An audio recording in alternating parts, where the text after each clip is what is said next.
I'm hoping you all can hear me. Hello and a very warm welcome. I'm Barkha Dutt. You're with the Mojo Story. I'm here to take your questions and your comments on the horrific Kolkata rape and murder of a young doctor. It's an issue that we have been covering and reporting on relentlessly. I'm also here to talk about why I was compelled to do something that I haven't actually done in 30 years of being a journalist. And that is to actually tell a spokesperson, a guest, to leave my show. I'm talking about Trinamool Congress spokesperson Saket Gokhale. He was on the show yesterday. He was assigned by the Trinamool Congress media cell to represent the West Bengal government's position as the Supreme Court was hearing the case in a suo motu hearing of this case. And it started off politely enough. I was listening to him patiently. He was being critical of me. That's fine. It's a free country. But at some point, I realized that he had come with a single point agenda to disrupt the program. He had come to behave like a two-bit Twitter troll. And while he has every right to politely ask me questions, to politely even criticize me, and I was ready to answer and engage in a dialogue with him, I found that as soon as I started actually responding to his questions, he started talking over me. He basically wasn't letting me talk on my own show. And then the kind of questions he was asking, the kind of comments that he was making, I thought it revealed that he had absolutely no interest in the well-being of the victim. He had zero interest in seeking justice for the victim. And his single point agenda was to somehow be a bully, a two-bit troll on my program. And I basically, after trying to be patient with him, then muted him at first and basically removed him from the stream. There's a 20-minute video on our platform that you can watch for yourself. At this moment, we're going to play out just a few minutes, a 4-minute excerpt of the key moments at what I found was absolutely appalling behavior. In my opinion, the Trinamool Congress spokesperson was more interested in targeting me as a woman journalist, and he's now been targeting other women journalists on social media as well. He wanted to target us more than he wanted to target the rapists or the rapist who has done this in Kolkata. Take a look. Report saying that the emergency room at RJK hospital has been vandalized, where the incident happened has been vandalized. When Kolkata police called it out, the justification given was that, the punctuation was wrong in it. That's me you're talking about. Let me respond. I'll give you full chance to complete your point. I'm just interjecting because this happens to be a reference to me, and I think I owe it to my audience to say that this is me you're referring to. Desperate students who I don't know calling me. I'll show you some of the messages. Was the emergency room vandalized like you claim, Barkha? Was the emergency room vandalized? According to the doctors, and I have it on record from them on camera, it was. As you said, that's the emergency room is where the incident happened. This is pure sophistry, and I'm sorry with respect to you, Saket. It's not me saying it, it's the police saying it. Ms. Dutt, the police is absolutely free. The police is absolutely free to pursue me legally. I absolutely stand by my story. Ms. Dutt, I have one question, by the way. I have one question. No, I'm still speaking. I think you invited me on your show. If you wish to speak in the middle of when I'm speaking, Ms. Dutt, then if you have nothing, you can let me finish and then have your clarification. But the fact that you couldn't let me finish is because it's uncomfortable, right? Not at all. Not at all. In fact, I think you completely reveal your absence of priority. Your priority is not. Ms. Dutt, I don't. Ms. Dutt, you are just being. Let me ask you a question before you make an ad hominem. Let me ask you a question. You are being a Twitter troll. That is all you're being, Mr. Gokhale. But do go ahead. Let me ask you a question. Do go ahead. Why don't you complete your point? I'll respond and then you'll respond. Sure. No, because you commented on my lack of priorities. Are you doing the show from Badlapur or Gurgaon right now? I did a show in Badlapur yesterday. Calcutta. When might you stop speaking so I can respond? I've already silent. It's your show, Ms. Dutt. You can silence me anytime you want. No, I don't do that. I have not muted you. I have let you have your say. Now can I respond? Who was the girl silenced by, according to you? Okay, let me play out for you before I respond. A whistleblower, Mr. Akhtar Ali, who worked at the RJK College, and what he's talking about corruption. I'm talking about the murder. Hang on. I will respond if you're willing to listen. I have heard you politely, and I will not be bullied by you or any politician of any party. Mr. Gokhale, stop being a troll. Please, Mr. Gokhale, you have revealed your absolute Absolute absence of integrity. Absolute absence of integrity. You have spoken, Mr. Gokhale. You know what? You're saying I have an absolute absence of integrity. Let me ask you. That's it. That's it. Each and everything carried on this platform or written by me has been said to me. I have camera recordings of each of these. Maybe if your government communicated with greater transparency, then the parts of what we know so far to be fake would not have spread like wildfire and doctors would not have sat on this program quoting them.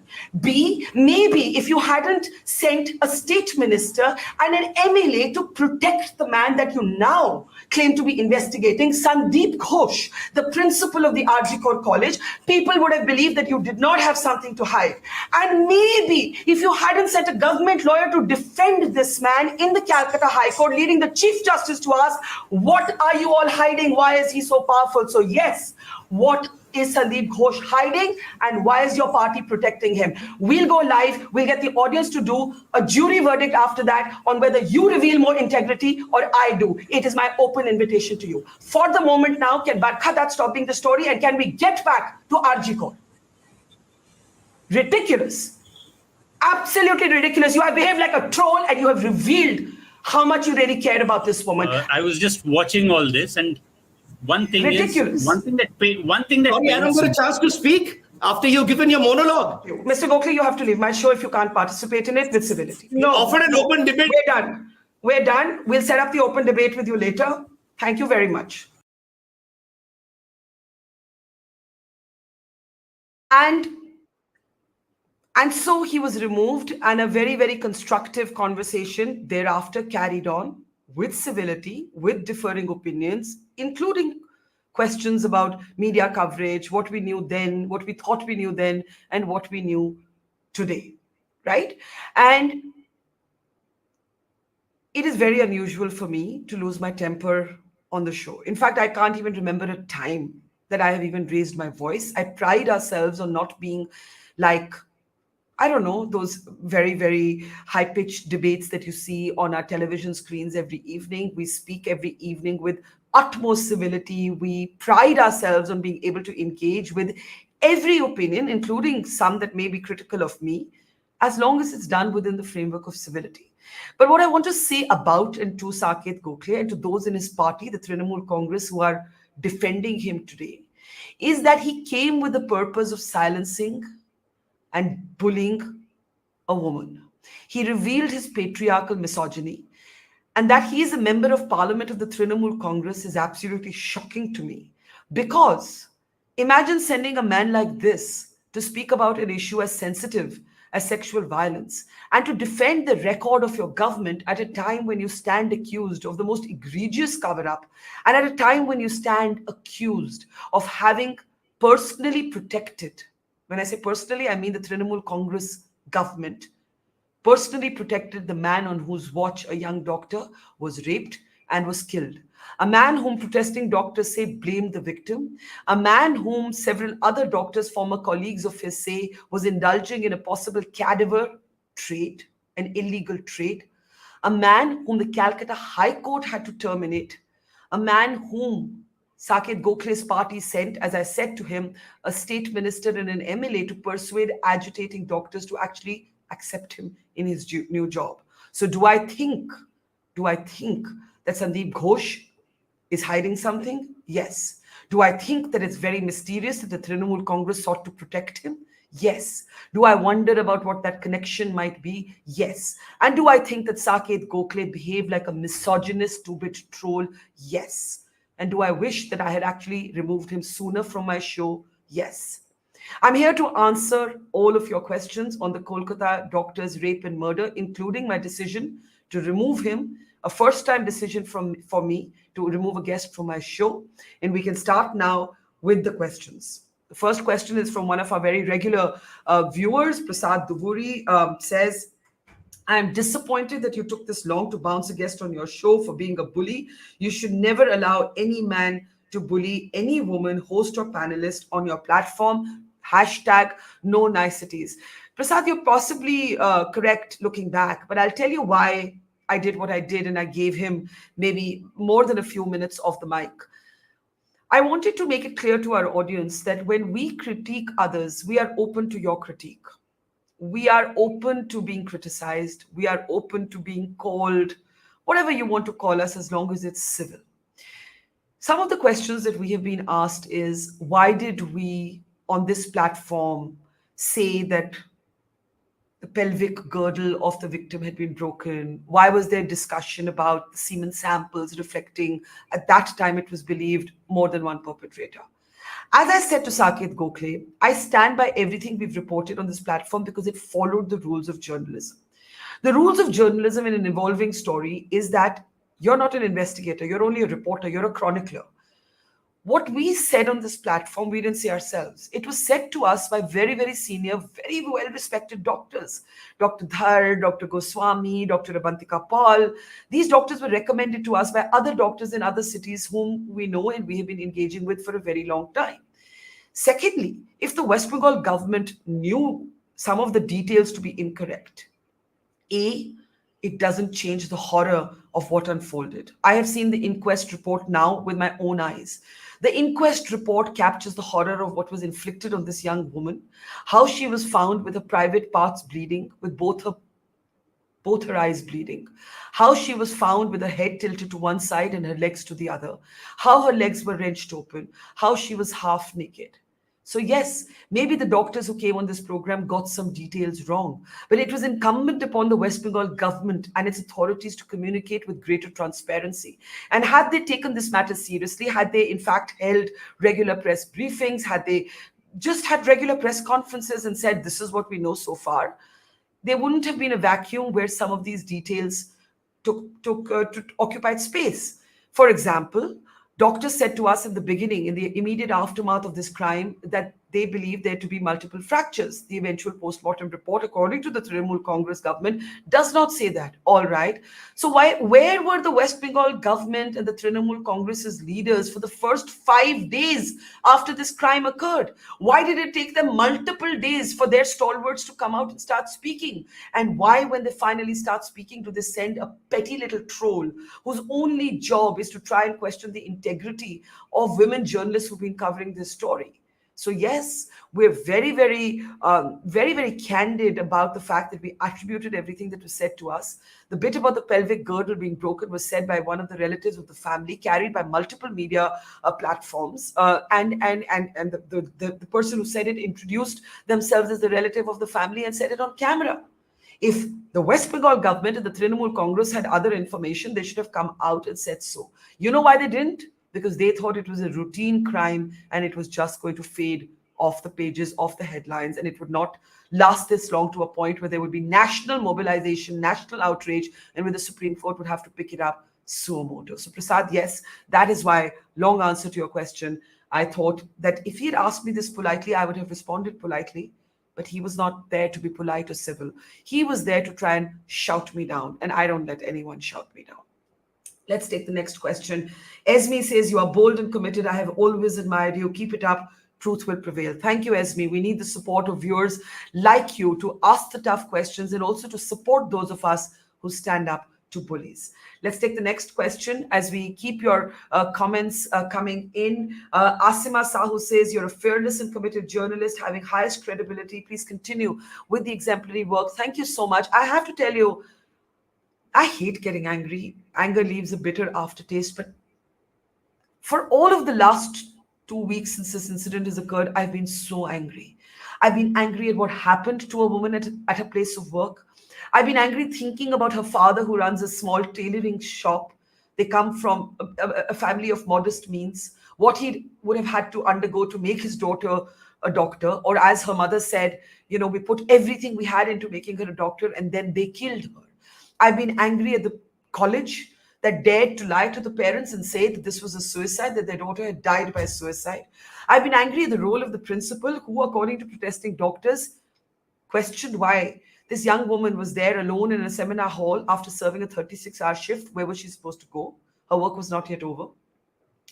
I've been angry at the fact that this man was not terminated, even in the face of extensive reports that that led to suspicions that he may have tampered with the evidence, something the CBI has said in the Supreme Court now, that oddly renovation, quote unquote, renovation was taking place 20 meters from the crime scene. The family is now saying that the cremation was done hastily. The police has tried to blame the family for this, even though, as their lawyer, who's also a CPM MP, has said, they were guided by the police. Imagine the shock and the plight of parents who have just found out that their daughter has been raped and killed. Are they going to be making some considered call about how the body is needed for forensics? And then I've been so angry at seeing the vandalism of a few thousand strong mob that stormed the RG Kor College on the eve of our Independence Day, where women were trying to reclaim the night. And after that, I've been angry that the directives and the advisories from the Mamata Banerjee government have suggested that women doctors avoid the night shift, restricting women instead of perpetrators, giving them differential shifts, essentially an admission that you can't give security to women. And finally, I've been angry like never before that the Trinamool Congress actually thought it fit that somebody as base and coarse as Saket Gokhale should be sent to defend their record. And as I wrote in an official complaint to the Trinamool Congress today, I have no doubt that they will defend his misogyny in much the same way as they defended the horrific patriarchy and God knows what else of Sandeep Ghosh, the now ousted principal of the RG Kor College. Pertinent to ask, that's a good handle, has a question. Why such a lack of clarity from the government, and why didn't the Health Ministry and the Home Ministry of the state not have clarity on the situation considering their portfolios with the Chief Minister? It's a great question, and I'll tell you why it's a great question. Before Saket Gokhale started behaving in the ridiculous manner that he was behaving, he did say one thing. He said, yes, maybe the principal should have been terminated instead of being transferred to another college. But Mamata Banerjee has nothing to do with that, even though the health ministry is directly in her portfolio. He says somebody else signed that file. All right, could you please give us the name of that somebody?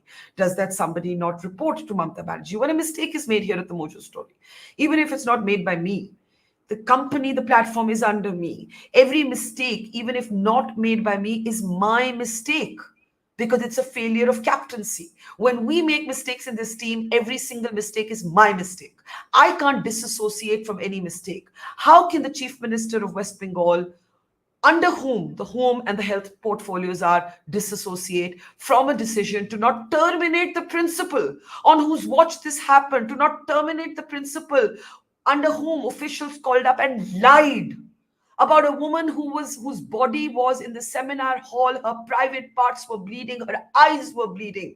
And the Chief Justice's bench has asked, why did this principal not file an FIR? Why did they wait for a hapless, crushed, heartbroken family to file that FIR? Tarun Kaushik, listening to your work since before 2000 and never seen you ask anyone to leave, however accusatory they have been. Don't let anyone bully you and question your integrity. Thank you, Tarun. You know, I actually believe, and our tagline here is Na Chamcha Na Morcha. We believe in being free thinkers. We believe that it is our job, as long as it's not hate speech, as long as it's not openly sort of misogynistic speech, we actually believe very passionately here in engaging with all strands of opinion, be they political or ideological, because just like I don't believe in the banning of books and the banning of movies, you know, the saying goes, if you don't like a book, write a better one. If you don't like a movie, make a better movie, right? I don't believe in censorship of thought. I don't believe in it. And so as long as it's not hate speech, as long as it's not misogynistic or racist or casteist speech, I am willing to engage with anybody who has a difference of opinion. But I am not willing to engage with two-bit patriarchal misogynists who literally aren't worth my microphone. I tried to listen to him patiently. And if any of you want to go back to that 20-minute clip that we have posted separately, I think you'll be able to see how patient I was. In fact, some of the criticism I've got is, why didn't you get rid of him earlier?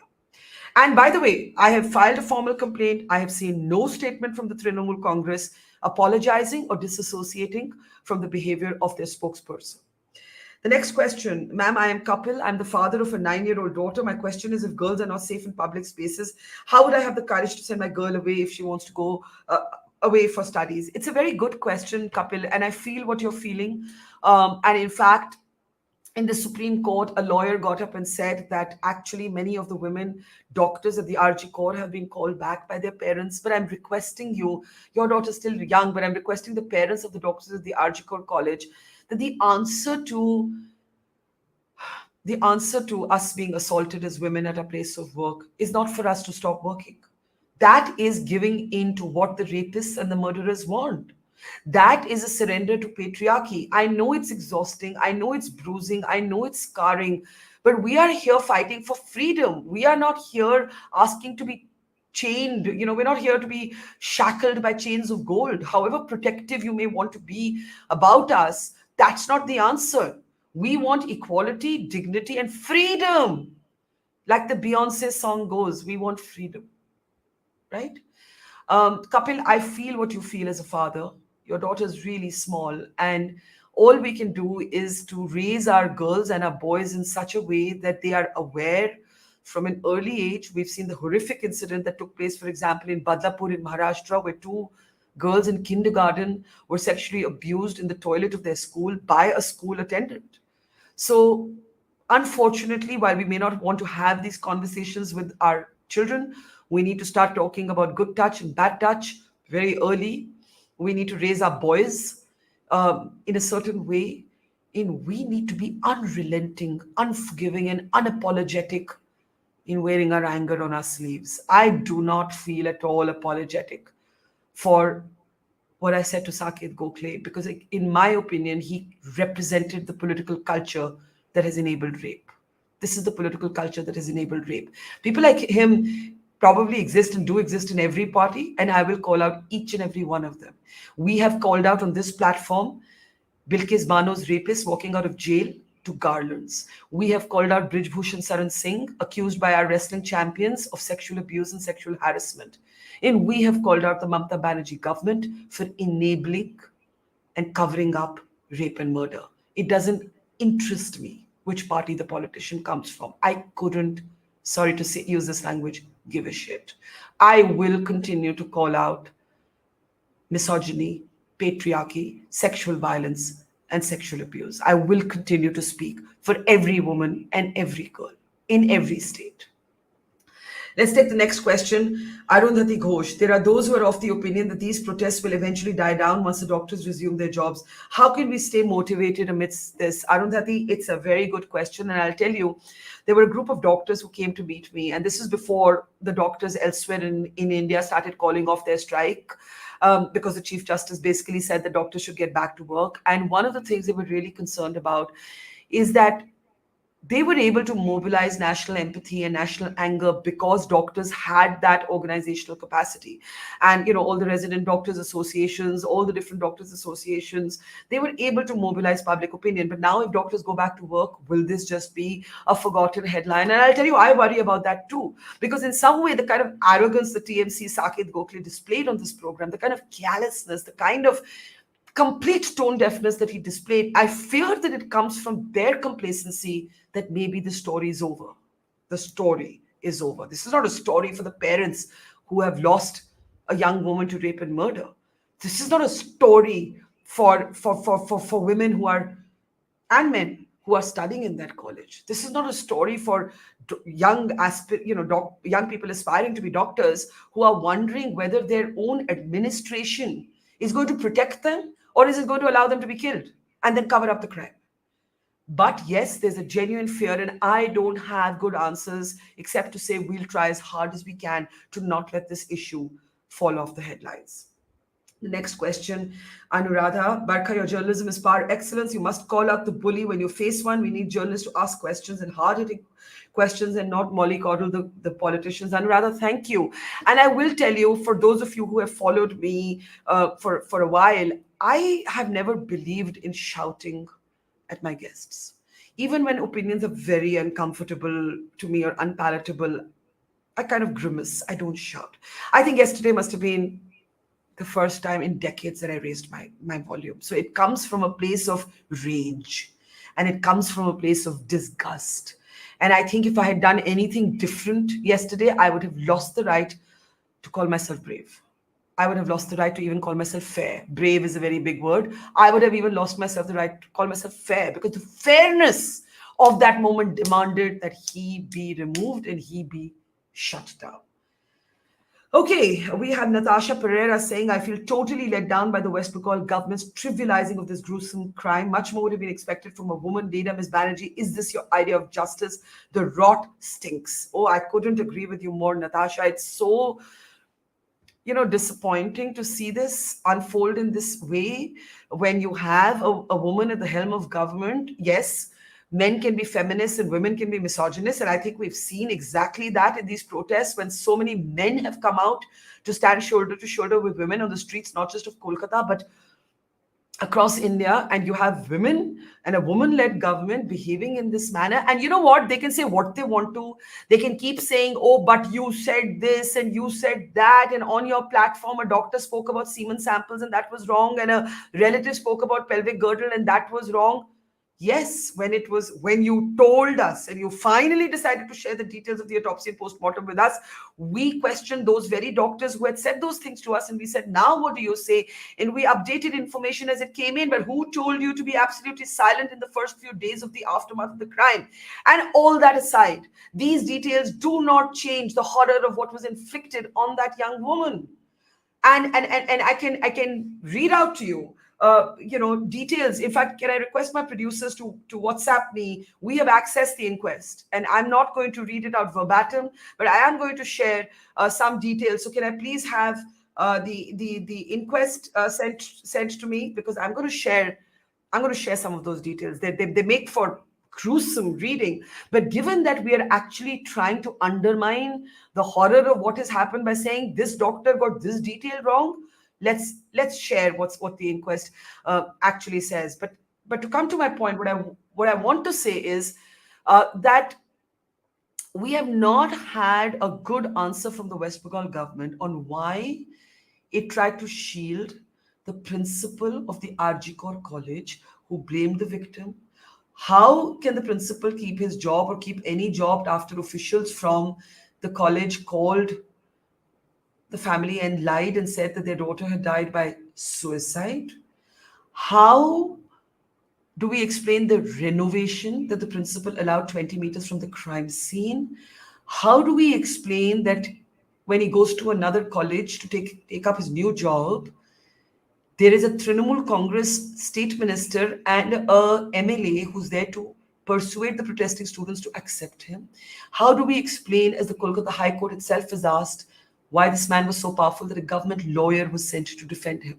Nothing I have heard from the Trinamool Congress and from you, Mr. Saket Gokhale, explains that. Which is why when I asked you those questions yesterday, all you could do was to try and shout over me till I had to mute you.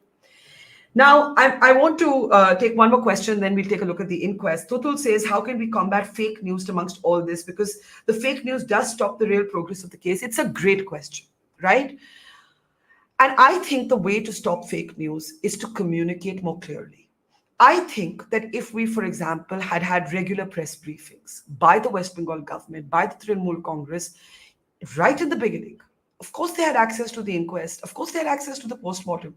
They could have shared, without getting into sort of graphic details that undermine the dignity of the victim in any way, they could have shared early impressions. They could have shared early impressions of whether they believe there to be one perpetrator or multiple perpetrators. They could have shared how they concluded that this was a case of rape. They could have shared information transparently so that even very well respected doctors did not have to maybe go by the accounts that relatives were giving, that family members were giving, who may not have known the precise medical terms for what they were describing. There's also another question. We're being asked to believe the findings of an inquest and a postmortem that, as leading filmmaker Aparna Sen has asked, why were these preliminary investigations carried out in the very college, in the very hospital where this rape and murder had taken place? Who can we trust in that college? Like, can we really believe that the rapist and killer, one person, is not connected to anybody else in the ecosystem of that hospital? Can we really go by the findings of that inquest and the postmortem? Can we trust its integrity? What about the fact that there are real suspicions that evidence has been tampered with? What about the fact that critical evidence could have been lost as the body was burned? So I'm afraid, while yes, the CBI will reach its conclusion, and I know the India Today reported CBI sources saying that this is not a gang rape, it's the work of one man. Who was that one man connected to? Was that one man just like a lone wolf?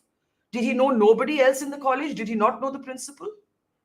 Did he not know other people? Did he possibly know the people who conducted the inquest and the postmortem? These are all very, very important questions. Mehak Agarwal says, how can we ever eliminate crimes against women when we have representatives like Saket Gokhale who just do not care about justice? Feels like there's no hope for young working professionals like me. Mehak, I have to say, I've never spoken to Saket Gokhale before. I've never had him on my show before. I would never have asked him to be on my show. He was assigned, maybe with a strategy to try and bully me or silence me by the Trinamool Congress. And I have protested to them officially. But I have wondered the same. How can this man be an MP? Now, this is not to say that there aren't other despicable characters in other parties, but we have called them out. We have called them out. Each time there has been an act of gross misogyny by somebody, Brij Bhushan Saran, we have called him out. When I refused to interview Brij Bhushan Saran during the election campaign because I didn't want to platform him. When an MLA in Gujarat described Bilkis Banu's rapist to be Sanskari Brahmin, that story was broken here. So Saket Gokhale coming on my program trying to do whataboutery, but did you cover this story? Did you cover that story? I mean, you know that a party is in trouble and has no good answer if its only answer is, but did you give equal time to that other crime that took place in that other state? By that yardstick, a rape takes place in India every 16 minutes. There's there are crimes against, I think, 51 crimes against women every hour. So are you trying to say that because we don't cover every rape every 16 minutes, we can't talk about this? And let's talk about what makes this different. Why it's an inflection point? A woman was raped and killed at a place of work, not in a public space. I'm not saying that is different in some qualitative way. But if you do not come to work feeling safe, fewer and fewer women will come to work. We're already looking at a 25% female labor force participation in urban India, which means while 37% women work overall, that bulk of that number comes from rural India, where women have to work just to sustain themselves. 25% is the number for urban India. You think women looking at what's happened in the RG Kaur College are going to feel confident in the workforce? They're going to feel safe? And then all the multiple cover-ups, the deep investment in this man, the need to protect him. They need to give him a government lawyer. They need to give him a new job within hours of his resignation. And the vandals sent to attack the doctors who are protesting. Do you know that nursing staff at the RG Kaur College has said to us on camera that when the mob came in on the night of the 14th of August, hours before our Independence Day, men in that mob told the nursing staff that like the doctor was raped, you will go through the same thing. And you want us to think that this is something we're not going to talk about? And your best answer is that we haven't reported every rape that takes place in India every 16 minutes, so we don't have a right to ask you questions? Is that the only defense you have to cover up for your cover-up? Unacceptable. I want to briefly actually look at the inquest after this. Debajyoti says, after taking over the case from the Kolkata High Court, our apex court mixed the case with systemic reforms and the main case is getting diluted. What do you think about this? It's an interesting question. I really worry, I have to say, as I answer your question, I'm just briefly going to actually look at the inquest I have here, and then I'll have to reconnect to this. I really worry about whether we'll ever know the truth of what happened in the RG Kaur College. It's now on the CBI, and I hope we have more transparency from them, and I hope we have some regular briefings from them. But I am not convinced about the integrity of the postmortem process. I'm not convinced about the integrity of the inquest. I'm not being a conspiracy theorist here, but how do we know who the alleged rapist, how many people he's connected to, how many men or women or whoever in the system he knows, how many powerful people he knows? We don't know. And we don't know how much evidence has been lost with the cremation that the parents are now saying on record was hastily done, and that they were not in the state of mind to know any better. Now, I have my notes here on the inquest report. And since apparently we're not supposed to be horrified, because guess what? Her legs were wrenched open, but there wasn't a bone broken. Guess what? There were no fractures. So apparently that's in some ways less horrific, right? I want to share some of the things we have from the inquest report. Bleeding. The victim was found bleeding from both eyes, bleeding from the mouth. There was injury to the face and nail. She was bleeding from the vagina. There was an injury in the left leg. There was an injury in her belly. There was injury over the left ankle.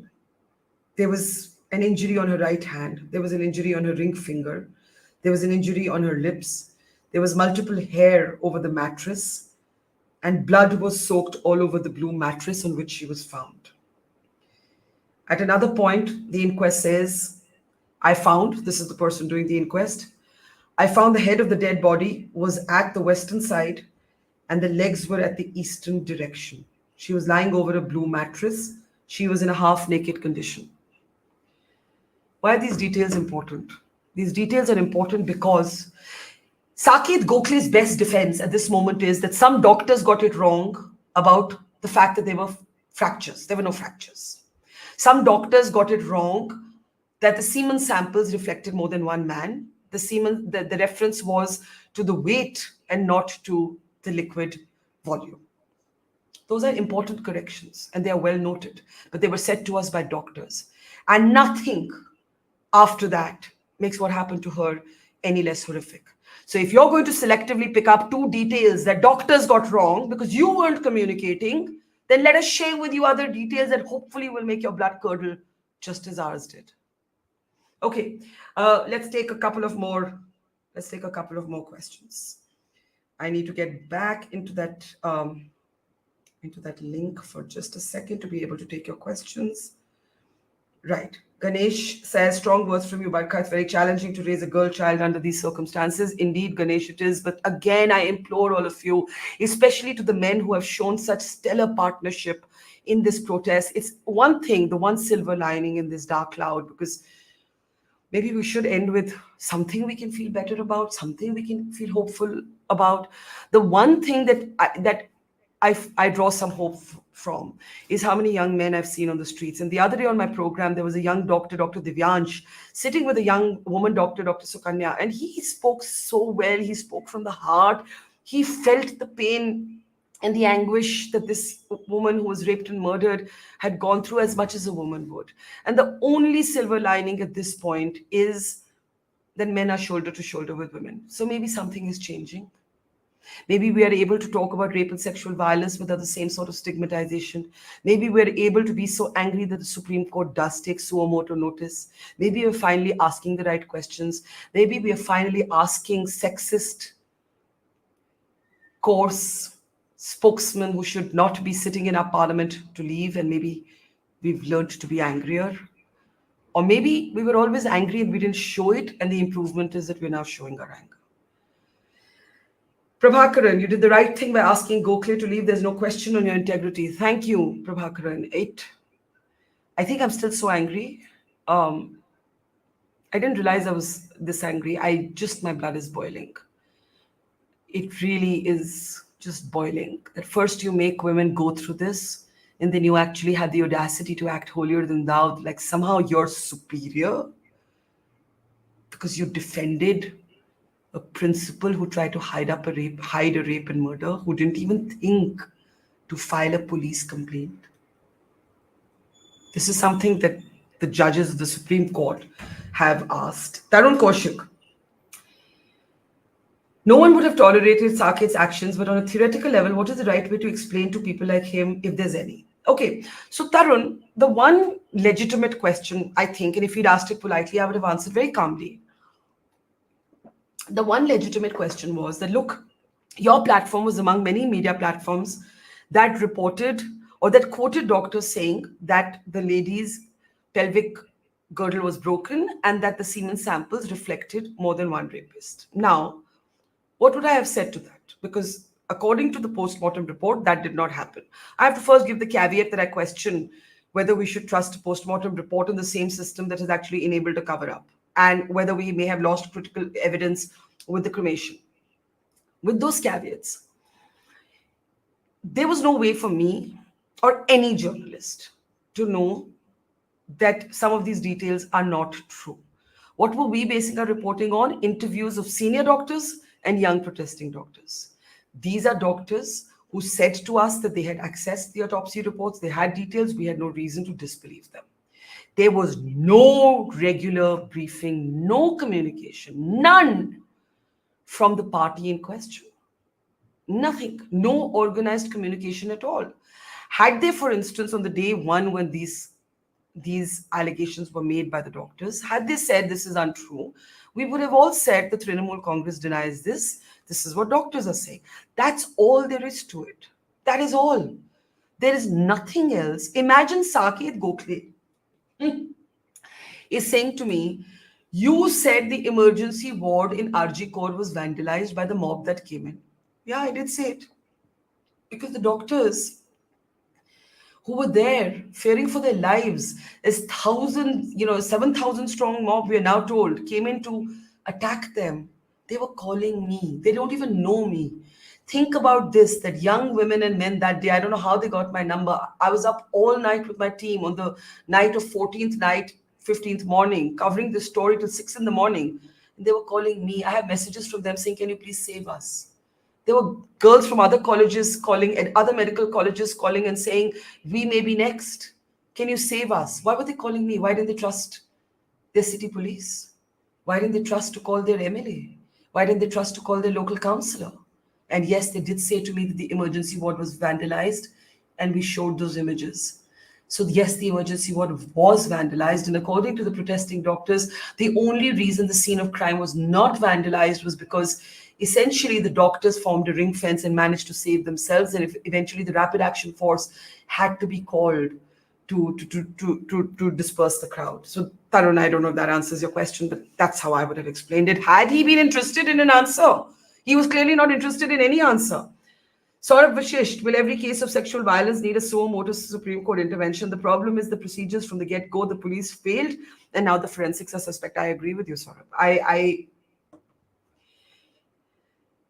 Filing an FIR, the lack of sensitivity by the police, Kolkata, Badlapur, amongst the first stories that I reported in my life as a young reporter was the gang rape of a Dalit woman called Bhavri Devi in Rajasthan. Do you know that at that time, the High Court, I think the judge of the Rajasthan High Court, she was Dalit, and the men who had raped her were, in quotes, upper caste men. And among the rape accused was the father of a one-year-old child whose child marriage Bhavri Devi had been trying to stop. And that's why she was raped. Also at her place of work. She was employed in a program to stop, to create awareness against child marriage. And the Rajasthan judge at that time said she couldn't have been raped because men of a so-called higher caste would not touch a woman from the Dalit community. Now, much has changed since then, and we owe thanks to Bhavri Devi, who could not get justice for herself. But from her case was born what we all know today as the Vishakha Guidelines. The Vishakha Guidelines are the guidelines that protect women like me and you from sexual harassment at the workplace. And how did that happen? Because Bhavri Devi's case became a kind of benchmark to talk about how do we protect women at the place of work, right? I'd be curious to know if the RG Kaur College was following the Vishakha Guidelines. And what will and the fact that the Trinamool Congress has even had to remove the second principle that it appointed after this man was finally sacked on orders of the High Court tells you something about how rotten the system must be.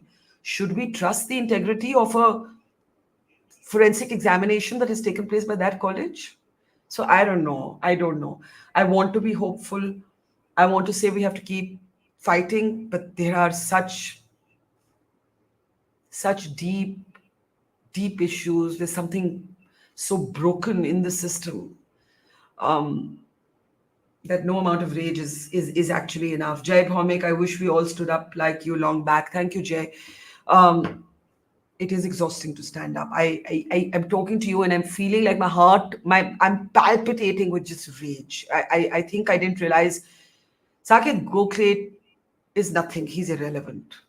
But the rage that I feel for myself and on behalf of all of you, that is what he has unveiled with his horrendous behavior. Harry Lamba, Barkha, I'm in Canada. I've been following your program since Kargil. Have a love-hate opinion on your program. However, here I think you're on the right track. Do not get bullied. All right, Mr. Lamba. I love it when critics write in, and when we please our critics. I think journalists. Okay, more seriously, I don't think we should be concerned with who likes us and who hates us. It's nice that you love me sometimes. It's okay that you hate me sometimes. Honestly, I should not care. I should neither care about your love nor about your hate. I should just care about what my conscience tells me. All I can do in my life as an honest journalist is to tell the truth in the best possible way that I understand it. And yes, in the light of new information, we will update and we will correct ourselves. And all we can do is follow the journalistic norms that we were taught. Attribute, attribute, attribute. Quote, quote, quote. Respectable people, people in authority. In this case, nobody in authority was talking. So we had to go by what doctors were saying. And as I said, getting 2 details wrong does not change anything in the horror of the crime. And by the way, again, to reiterate, we did not make those conclusions. Very senior doctors, each comment is on camera, and I can pull it out for the Kolkata police should they need to see it. John Mathai, who decided that Saket Gokhale will be the spokesperson? Did you call him, or was he nominated by the TMC? A woman leader would have been better, sir. We did not call him. We had been we had been assigned a different spokesperson. About 30 minutes before the show, we were told that the choice of spokesperson had changed. Saket Gokhale would be the person joining. Saket Gokhale has a reputation, even online, as a bit of a troll. Not the most evolved of speakers. And so we knew that he would have some rude things to say, but I've seen a few rude people in my life, and I was like, he'll maintain some decorum, and I will answer with the same decorum. And well, then the rest is history. And I must ask, as I said in my formal complaint to the Trinamool Congress today, is this some sort of party strategy to now be arrogant because you think the worst is behind you? Because that's actually what he had the audacity or the brazenness to be. Pertinent to ask, while there is a framework to take action against crimes against women and children after the crimes have been committed, why isn't there such a framework to prevent such crimes? Look, sexual violence is not unique to India. It's a universal issue. Different countries are battling it in their own way. Look at the United States of America. They actually have a presidential candidate who is accused, who's been accused of women of sexual harassment, and he's running for president. So this is a universal question. We are dealing with decades of institutional patriarchy. Women too are conditioned by the same patriarchy. We've seen that so many times, right? There are no quick fix preventive frameworks that can stop sexual violence except how we bring up our boys and girls. That is the single, only available framework to us. Strong laws and how we talk to our children, how we and the partnership between men and women, a partnership of equals. That is the only framework. Okay, I think we have a couple of minutes and then we can start winding down. Ma'am, how do you remember your father this day? What was his role in giving you wings? Aapka fan, thank you for asking this question. I was just thinking, when I was thinking of the father to the 9-year-old who said, I feel so worried. I think my father would cry in his sleep every time I would go off to a dangerous assignment from the Kargil war. Up until now, up until the point that he died, I was through COVID when I was traveling all across India reporting on the story. But not once did he try and hold me back. And I think he was an extraordinary father in that way, because you have to sit on your heart to set someone free. It's very, very tough to unchain your girls. My father did that. He unchained my sister and I. And it's not always been easy. I think it was particularly difficult for him. But I think today the reason that I'm able to be my version of myself as opposed to somebody else's version is because my father is a single father, raised 2 daughters to be very independent minded. And God bless him wherever he is. Meghna, Barkha, when journalists cover suffering, do they let their emotions become part of the story? Meghna, I'm not a big believer in detached reportage in certain situations. I see no reason to get involved, for example, in elections. In an election, in a political story, you should have no basis to know who, as a citizen, I might vote for or not vote for. There should be absolute, immaculate objectivity there. But in a story, I don't even want to call it a story, in an issue of suffering, sexual violence, the rights of women, atrocities. I think if our heart didn't pain, who would we even be? And why should we leave that out of the reporting? Do you know how numb we are, how brutalized we are every day? We see good news, we see happy Instagram reels because we don't want to think about these things, right? So, to some extent, my job as a journalist is to be the bridge between what I see and what you feel. And if I'm feeling pain or if I'm feeling rage, I think it's important for you to understand that. Yeah, I know some people have criticized me. Oh, why did you insert yourself into the story? It's okay, that criticism free world. You can criticize me. I don't believe in that. I believe in feeling the story. I believe in feeling the issue. Because my hope is that if I feel the issue, I will communicate better to you. And then you will feel the issue too. And if you don't feel the issue, if you just turn the other way, nobody would have cared about this young woman at the RG Core College. Okay, Anjali Rao, last comment from you. Thank you, Barkha. As a mother of two girls and a grandmother of two granddaughters, nobody trusts the corporators, the government, the cops. Yes, our anger should change the system. Absolutely right. And thank you. Not so much for your support to me, but for your anger. Thank you for your anger. Anger is exhausting, but anger is essential. And don't let anybody tell you otherwise. Female rage is critical. And if male rage partners us on that, I think we can possibly work towards real change. Thank you, everybody. We will remain committed to the uncovering of the multiple layers of this issue and other issues like it. Thank you for watching, for being there, for sending us your inputs, for your love, your hate, your praise, your criticism, all of it. Thank you for watching. Take care. It's great to see you here. Thank you for watching our work. If you haven't subscribed yet, don't forget to click the bell icon and subscribe to Mojo Story and support independent, robust journalism.